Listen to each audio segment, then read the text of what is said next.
Bu elimde gördüğüm rapordur. Evinde kalamaz raporudur. İsmim Faruk Görel. Tutuklu Hakkı Görel'in abisiyim. Hakkı benim kardeşimdir. 2018 ayı Eylül'ün 23'ünde 18'inden Edirne'den tutuklandı. 4 yıl Edirne'de kaldı. Şu an 3 yıldır Adana Kürkçüler cezaevindedir. Kendisi hastadır. Ağır hastadır. Alzheimer hastasıdır kendisi. Bütün raporların verdiği bilgiye göre de devlet hala kendisini bırakmıyor. Adana Şehir ve Eğitim ve Araştırma Hastanesi'nin verdiği raporlarda bu tutuklu cezaevinde kalamaz diye rapor da verdi. Ama hala bir sonuç alamadık. Benim kardeşimin en kısa zamanda salıvermesidir. Ailesine kavuşmasıdır. Avukat Aziz Sarı, Hakkı Gören, ağır hasta mahpus Hakkı Gören'in avukatıyım ben. Hakkı'nın ailesinin talebi üzerine Hakkı'nın konutta infaz edilmek üzere Adana İnfaz Hakimliği'ne başvurduk. Adana Kürkçüler Cezaevi İnfaz Kurumu Müdürlüğü ile de görüşme yaptık. Cezaevi idaresiyle yapmış olduğumuz görüşmelerde Hakkı Güran için resen bir inceleme başlattığını, inceleme sonucunda 15-10-2025 tarihinde Adana Şehir Hastanesi'nde bir adli tıp raporu alındığını ve bu raporda kişinin kendi ihtiyaçlarını tek başına karşılayamadığını, hayatını cezaevinde idame ettirebilmesinin mümkün olmadığını, cezaevinde arkadaşlarının yardımıyla hayatta kalabildiğine dahil rapor olmasına ve raporun yine sonuç kısmında kişinin 10. yargı paketiyle beraber yasallaşan konutta infaz bilindiği üzere politik mahpuslara konutta infaz kanunda daha önce cevaz vermiyordu. Ancak 10. yargı paketiyle beraber süreli hapis cezası alan politik mahpusların da konutta infaza faydalanabileceğine dahil düzenleme sonrası müvekkilimiz Hakkı Gören'in Adana Şehir Hastanesi'nde alınan raporun sonuç kısmında infaz kanunun 110. maddesine göre konutta infaz için uygun olmasına rağmen cezaevi idaresi tarafından konutta infazına uygunluk verilmedi ve bu rapor yeterli görülmeyip İstanbul Adli Tıp Kurumu'na müvekkil fiziki olarak muayene edilmek üzere gönderilmiş ve yaklaşık 2 hafta olmasına rağmen İstanbul Adli Tıp Kurumu'ndan rapor için herhangi bir geri dönüş yok. Adana İnfaz Hakimliği ve Cezaevi İdaresi ile yapmış olduğumuz görüşmelerde ATK'nın sonucu beklendiği ve ATK sonucu gelmeden kişinin tahliyesinin cezasının ertelenmesi ve konutta infaz için karar verilemeyeceği söylenmiştir.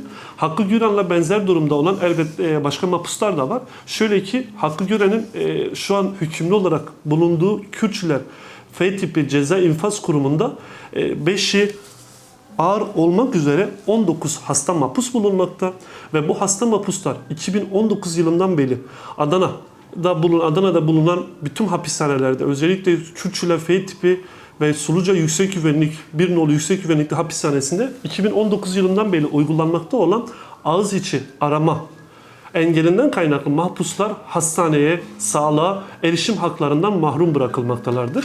Hastane sevklerinde değil, ayrıca kendi duruşmalarından mahkemelere dahil ulaşmakta ciddi anlamda problem yaşamakta.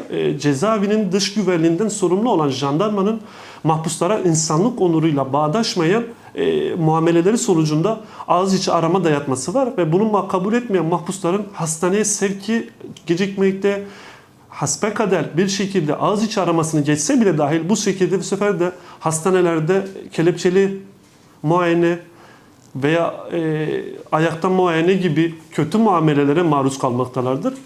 Bu ağız içi arama muhabbeti, ağız içi arama uygulaması sadece Kürkçüler F tipinde değil, ayrıca bölgemizde bulunan Suluca bir nolu Yüksek Güvenlikli Kapalı Ceza İnfaz Kurumu'nda da devam etmektedir.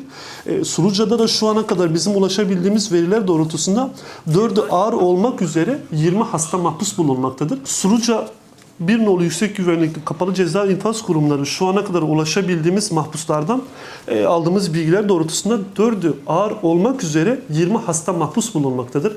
Ve bu hasta mahpusların büyük bir kısmı yine Kürkçüler F tipinde olduğu gibi ağız içi arama.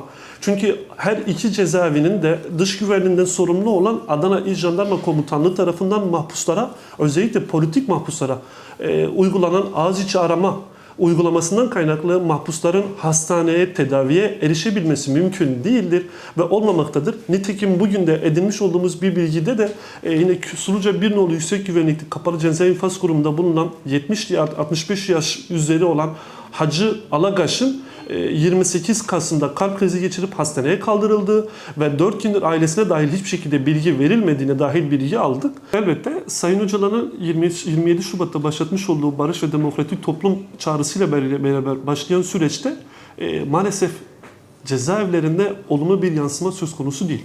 Özellikle bölgemizde bulunan cezaevlerinde özellikle politik mahpusların süreli yayınlara, kitaplara, hastaneye, aileyle görüşlerine, avukat görüşlerine maalesef cezaevi idareleri tarafından keyfi muamelelerle engellenmekte veya zor çıkarılmaktadır. Şöyle bir örnek vermek gerekirse Suluca Yüksek Güvenlikli Cezaevinde mahpusların kitaplarının sayısı daha önceki müdür döneminde çünkü yakın tarihte bir müdür değişikliği olduğunu biliyoruz. Müdür değişikliğinden önce kitap kotası yokken yeni müdür değişikliğiyle beraber kitapların sayısının kotalı olduğu, Yeni Yaşam, Demokratik Modernite ve daha pek çok derginin süreli yayınlarının cezaevinin içinde Kürt ve Kürdistan kelimesi geçtiği için cezaevin tarafından kabul edilmediği biz mahpuslardan yoğun bir şekilde gördük. Açıkçası biz şunu da düşünüyoruz. Her cezaevi idaresi her ne kadar Adalet Bakanlığı'na bağlı olmuş olsa da her biri kendi keyfi uygulamalarını ve her biri kendi ayrı bir hükümranlığını kurmaktadır.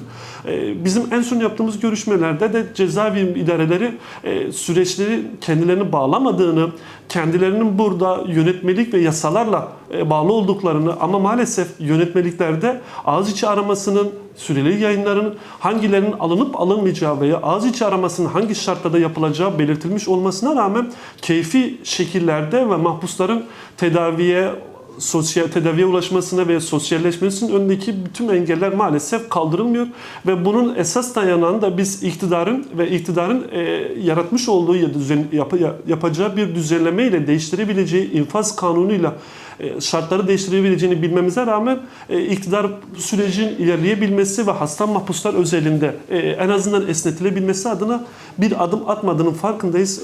Bu sürecin toplumsallaşabilmesi, halk nezdinde de görünür hale gelebilmesi için özellikle sayıları binlerle ifade edilen hasta mahpusların durumunun acil bir şekilde iyileştirilmesi gerekiyor. Bunun yolu da infaz kanununda yapılacak olan değişikliklerle mümkündür.